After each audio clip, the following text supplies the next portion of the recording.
What if the greatest crime wave in modern history was not committed by criminals but written into law?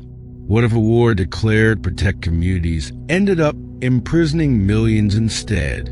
In the late 20th century, the United States launched what became known as the War on Drugs, officially declared under Richard Nixon in 1971. It was framed as a battle against drug abuse and crime.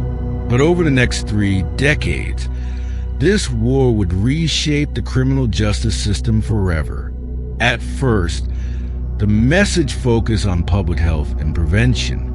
Yet quickly, the strategy shifted towards strict law enforcement and punishment. Drug offenses that once resulted in treatment increasingly led to prison sentences.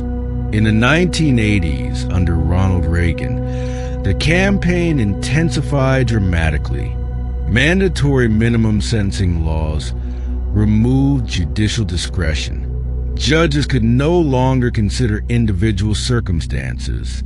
In many drug cases, the sentence was predetermined, sometimes decades behind bars.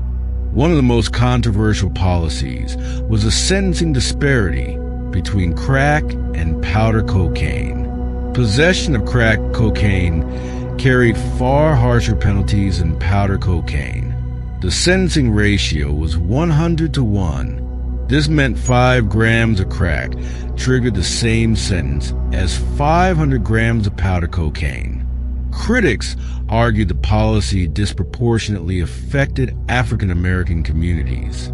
As arrests increased, prisons began to overflow. New prisons were built at unprecedented speed. By the 1990s, incarceration rates had skyrocketed. The United States became the world's leading jailer. Millions were now behind bars, many for nonviolent drug offenses. Entire neighborhoods felt the consequences. Families were separated for years, sometimes decades.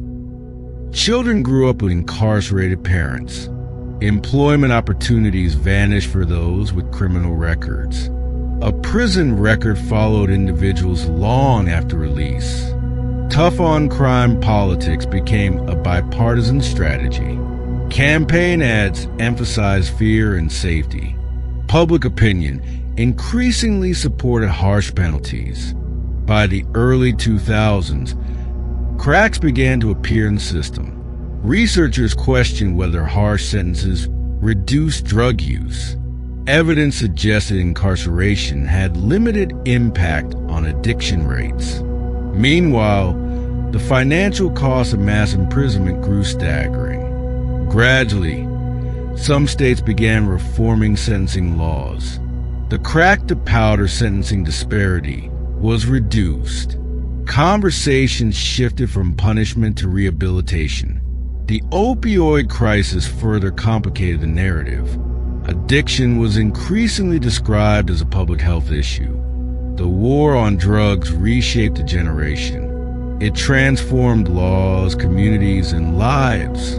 Some argue it protected society from crime. Others believe it created a system of mass incarceration. Today, the debate continues.